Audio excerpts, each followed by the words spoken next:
catarinense. Cultivos na região serrana revelam que é possível produzir esse insumo aqui em Santa Catarina com qualidade e produtividade. Boas perspectivas e oportunidade aos produtores e também para a indústria cervejeira. É tempo de colheita do arroz, a época mais aguardada para quem cultiva o cereal. E para garantir boa produtividade e evitar perdas durante a operação, veja uma série de dicas práticas da Ipagre para a adequada regulagem da máquina colhedora. Olá, sejam bem-vindos! Está no ar o SC Agricultura, o programa de TV nacional da Ipagre. O lúpulo é um ingrediente essencial na fabricação da cerveja. É ele que confere aquele amargor e o aroma, tão característicos e apreciados na bebida. Mas pensando na produção agrícola, será que é possível produzir lúpulo aqui no Brasil? Olha, os cultivos implantados na Serra Catarinense mostram que sim, e com lavouras de qualidade e muito produtivas.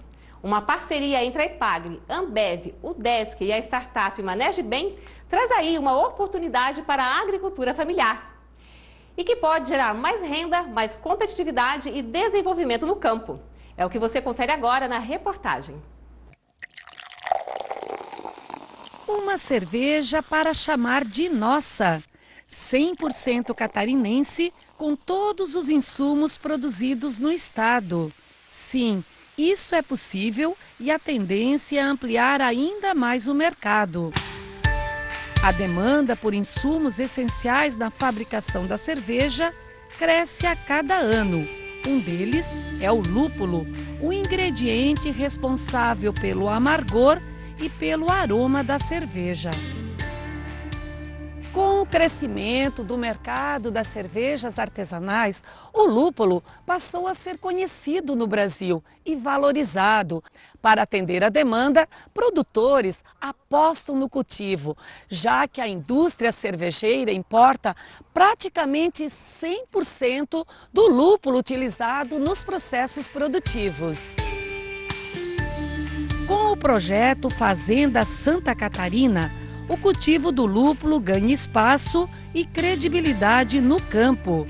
A ideia nasceu exatamente para fomentar a cultura do lúpulo por meio da agricultura familiar. Com isso, a indústria pode contar com insumos mais frescos, recém-colhidos, com maior qualidade e características únicas, valorizando ainda mais o produto local. Nós entendemos que por ser uma cultura praticamente inexistente no Brasil, a gente tem pequenos produtores fazendo experimentos há mais ou menos uns 5, 6 anos atrás, em diversas regiões do Brasil, nós poderíamos auxiliar essa cadeia, esse ecossistema. Então nós entendemos quais eram as dificuldades que os produtores estavam tendo no momento, identificamos que acesso a mudas com origem comprovada, o desenvolvimento de um manejo, definição de produtos para fazerem a aplicação, a estrutura de beneficiamento, porque só produzir, plantar o lúpulo não é suficiente. A forma comercial do lúpulo é em pellets. Então existe uma longa cadeia a ser desenvolvida, desde manejo, passando por equipamentos, até o processo de comercialização. Nós estamos aqui num cultivo de lúpulo da Cultivar Cascade. Esse plantio ele foi realizado em março de 2021. Agora nós estamos em fevereiro, então as plantas já estão no ponto de colheita. Esse aqui é um cone de lúpulo de Cascade, da Cultivar Cascade. E dentro do cone é que estão todas as qualidades que vão dar para a cerveja, que é o amargor e o aroma, que estão presentes na lupulina, que seria esse pó amarelo. No primeiro ano de plantio da cultura do lúpulo, a gente não estima uma produção por planta muito elevada. O que seria elevada? 600 gramas, 800 gramas por planta. No primeiro ano, a gente estima uma produção de 50 gramas por planta. No caso aqui do Alisson, a gente fez uma estimativa que deu 100 gramas por planta na Cascade e 80 gramas na Chinook. Então nós conseguimos chegar na maturidade da planta, que seria com 5 anos, numa produção aproximadamente de 1 tonelada no hectare. E isso sim seria muito agradecedor, porque a gente consegue então chegar a patamares de produção a nível internacional, que é o que a gente espera aqui do Alisson. A Ipagre é uma das parceiras do projeto Fazenda Santa Catarina. Os extensionistas rurais identificam produtores interessados e fazem o acompanhamento dos cultivos no campo. É o caso desta propriedade, uma unidade de referência técnica em lúpulo da família Carraro, no município de Lages. Na verdade, para mim é uma grande experiência, entendeu? Porque no início, como a gente não tinha conhecimento, era uma novidade recém-chegada para mim, foi bem desafiador, eu achei que não ia conseguir, sabe? Mas agora já estou bem mais otimista, estou gostando dos resultados. E Lages aqui é a região marco, né, para Santa Catarina, para o Brasil. E a gente está muito feliz por isso, né, pela parceria que deu certo. E é uma fonte de renda, alternativa de fonte de renda a mais para o pequeno produtor rural, porque isso aqui, o lúpulo, ele tem uma cultura de alta intensidade, numa área pequena, né? Aqui nós temos 0,4 hectares implantado. Mas num hectare você pode ter uma família, pode trabalhar tranquilo com 2 pessoas, né? E manejar e ter uma expectativa assim de lucro muito boa, né? A abertura da colheita do lúpulo aconteceu na propriedade do Alisson. O evento reuniu produtores, extensionistas da Epagre para uma oficina de capacitação, troca de conhecimentos e resultados. Além disso, eles aprenderam a usar o aplicativo Manege Chat, uma nova ferramenta que aproxima produtores a especialistas, facilitando assim a assistência técnica neste novo campo de cultivo. O intuito da tecnologia é fazer essa sistematização da assistência técnica e facilitar, tanto para o técnico quanto para o produtor, essa comunicação de forma fácil, prática e muito confiante dos dados que são trocados ali pelo aplicativo. Através do Manege Chat, o produtor ele consegue facilmente acessar os técnicos, tirar dúvidas e os técnicos facilmente fazer a coleta e a organização desses dados que vão para um banco de dados onde são tratados e a empresa, as organizações têm acesso a esses dados num compilado de todas as informações de todos os produtores que são atendidos.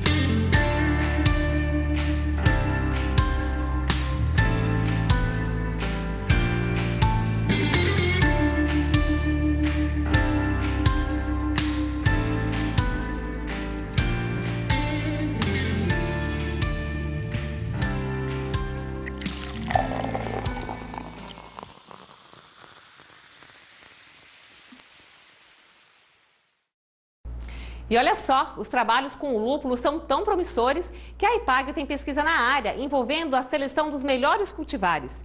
Os estudos acontecem na Estação Experimental de São Joaquim, na Serra Catarinense. Além disso, a Epagre Ciran desenvolve o serviço de análise de risco climático para a cultura do lúpulo. No próximo bloco, nesta que é a época tão esperada da colheita de arroz, fique ligado em uma série de recomendações para evitar desperdícios e assegurar a máxima produtividade das lavouras. É a regulagem das máquinas colhedoras. Fique com a gente, nós já voltamos.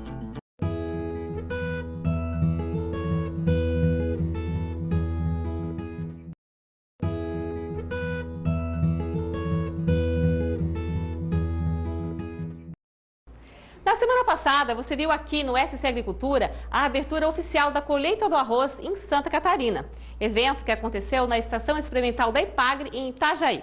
Pois é, estamos em plena colheita de arroz, a etapa mais esperada do processo de produção. Mas, para que não haja perdas durante essa importante operação da colheita, alguns detalhes e procedimentos devem ser observados e seguidos à risca. A regulagem da máquina colhedora é um deles. O extensionista rural da Epagre, Ricieri Verde, apresenta todos os sistemas que compõem a máquina, dando dicas práticas para a adequada regulagem do equipamento.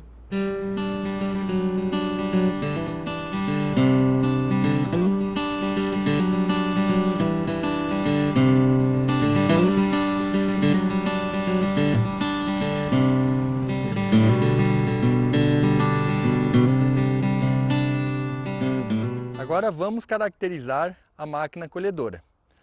Ela é composta pelo sistema de alimentação, que é a plataforma em si, sistema de trilha, separação, limpeza, armazenamento e descarga. Sempre lembrando que as recomendações de regulagem devem ser seguidas a partir do manual do fabricante. Então agora caracterizando o sistema de alimentação, que é a plataforma em si, aqui é onde ocorrem 70% das perdas da colheita e temos os pontos importantes a observar, que seria a questão da distância do molinete com a barra de corte, a inclinação dos dedos do molinete e velocidade de trabalho do molinete. A velocidade deve ser em torno de 25% maior que a velocidade da máquina. A inclinação dos dedos, dependendo da condição da lavoura. Se a lavoura normal, a inclinação na vertical.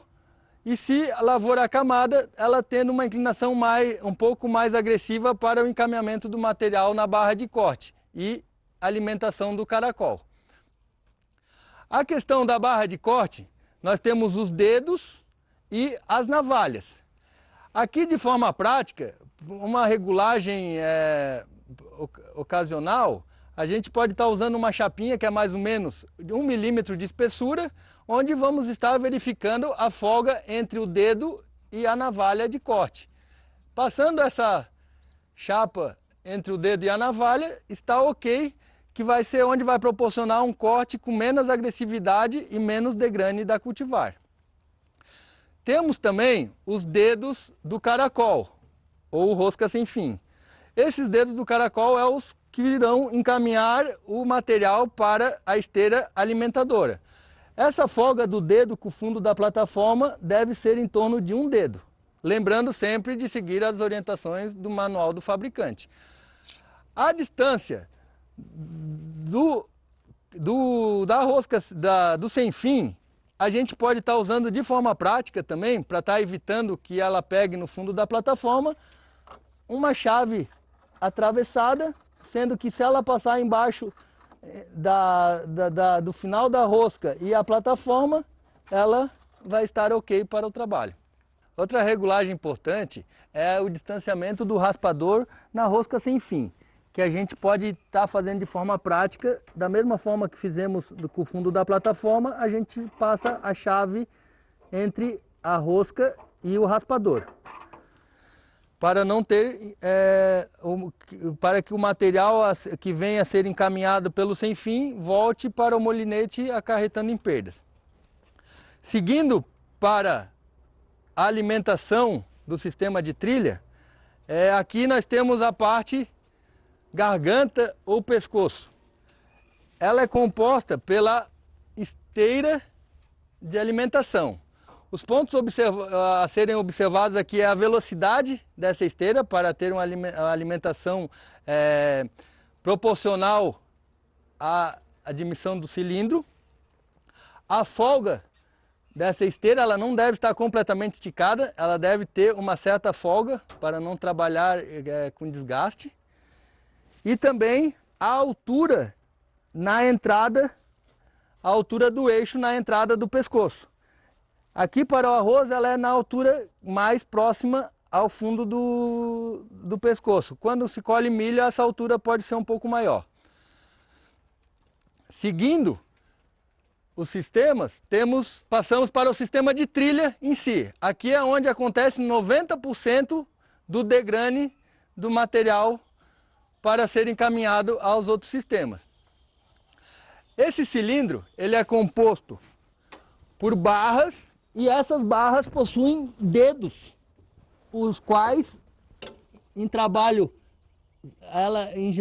ao momento que gira, ele desprende os grãos da panícula. O sistema de trilha, ele pode ser de forma axial ou radial, como nós temos aqui. De forma radial, ele é composto por cilindro, com as barras e seus dentes, e o côncavo, com as grelhas e também dentes. Aqui nós temos 2 pontos importantes, que é a rotação do cilindro e a distância do cilindro com o côncavo. Geralmente, para o arroz, essa rotação ela vai em torno de 500 a 700 RPM. A distância entre o côncavo e o cilindro é relativa, levando em conta a cultivar e produtividade da cultivar. Mas temos sempre 2 pontos importantes em questão à distância do côncavo com o cilindro, que é a sua abertura inicial e a abertura final, que deve ter em torno de 5 milímetros de diferença. A abertura inicial deve ser mais fechada e a abertura final mais aberta para proporcionar que o material segue o fluxo para o segundo batedor. Então nós temos o cilindro trilhador que vai trilhar e o segundo cilindro que é o batedor que vai fazer um pouco da trilha que ficou na extensão do côncavo. Seguindo do segundo batedor, vai para o batedor auxiliar, o qual distribui e encaminha o material aos sacapalhas. Os sacapalhas trabalham com movimentos alternados, onde vai separando a palha dos grãos. O que cai dessa separação nos sacapalhas vai para o bandejão, assim como o material que veio da primeira trilha cai no bandejão. Do bandejão, ele segue para o jogo de peneira, onde nós temos a primeira peneira, que é a peneira superior, e a peneira inferior. Na peneira superior, faz-se uma pré-limpeza do material. E a peneira inferior é onde se preza a captar somente o grão da cultura em questão. Aqui nos sacapalhas também temos a presença da cortina, a qual serve para manter a uniformidade do material e aperfeiçoamento da limpeza. Não saia daí, continue ligado com a gente, porque no próximo bloco você acompanha a segunda parte da matéria, com dicas sobre os sistemas de limpeza, armazenamento e descarga. É rapidinho, voltamos em seguida, até já!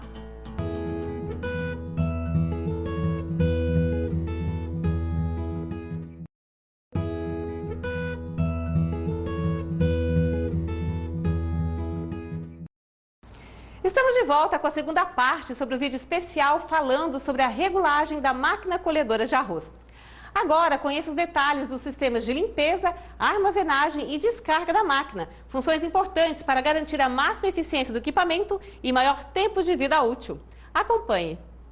Partindo para o sistema de limpeza, o material que é encaminhado do bandejão, o que sofreu a trilha e veio dos sacapalhas, vem do bandejão, cai nas peneiras.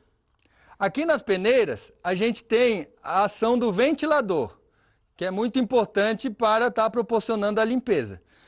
Com o vento que é transmitido do ventilador às peneiras, esse material que é falhas e palha em si, é empurrado pelo vento. O grão, que é mais denso, cai entre os alvéolos da peneira, sendo que a peneira superior faz uma pré-limpeza, com os alvéolos um pouco mais abertos, e a peneira inferior faz a limpeza em si do grão. Partindo daqui, então, os grãos para os elevadores de condução, elevador de retrilha e o elevador do grão em si para o graneleiro. O material que é processado através das peneiras, ele cai no sistema de roscas helicoidais, a quais o transmite para os elevadores. Aqui nós temos o elevador da retrilha, que é o material que vem da primeira peneira, que passa numa pré-limpeza, que é encaminhado para cima e cai no sistema de trilha novamente. E temos o elevador do grão limpo em si, que é encaminhado ao graneleiro, a parte do armazenamento da máquina. Aqui nós temos alguns pontos interessantes, né, em questão do seu funcionamento, que é o ajuste da tensão da corrente do elevador. Aqui, nos elevadores, tanto no de condução do grão quanto da retrilha, sempre observar o desgaste das borrachas de condução e o ajuste da tensão da corrente em si. Esse ajuste, e de forma prática, ele tem que ter jogo de um lado para outro em cima da engrenagem para melhor eficiência no trabalho e menor desgaste.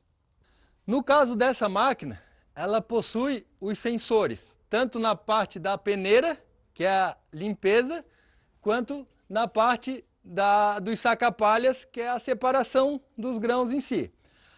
Esses sensores vão indicar quando bater um grão vai transmitir para o painel da máquina e vai acusar que estamos tendo perda de grãos no sistema num todo. No final, então, na saída desse material, saindo a parte da limpeza, a parte da palha dos sacapalhas, essa palhada é encaminhada aos distribuidores de palha, ou espalhadores, o qual vai uniformizar a distribuição da palhada na lavoura colhida, para melhor manejo de entre-safra. Finalizando os componentes da máquina colhedora, temos o tanque graneleiro, o qual armazena o grão no momento da colheita, para depois transferência ao equipamento de transporte que vai acoplado no trator.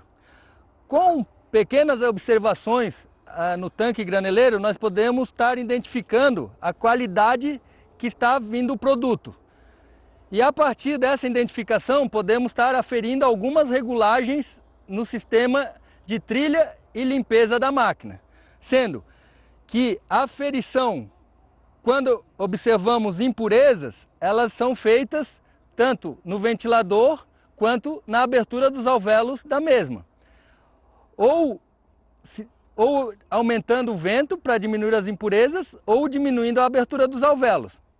Na questão da qualidade do grão em si, que é grão descascado ou quebrado, nós podemos estar verificando a rotação do rotor e a distância da abertura entre o côncavo e o cilindro, bem como também a abertura dos alvéolos da peneira inferior. Porque se a peneira inferior estiver muito fechada, o que acontece? Muitos grãos que já foram trilhados vão acabar voltando para a retrilha e por eles passarem mais uma vez pelo sistema de retrilha, vai ocasionar danos de grão, que é perda ou descasque do mesmo.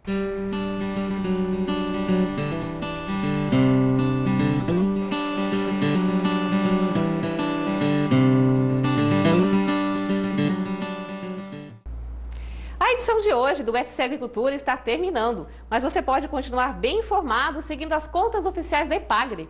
Fique sempre atualizado sobre a agricultura, pesca e pecuária catarinense. Semana que vem estamos de volta. Obrigada pela companhia de sempre e até lá!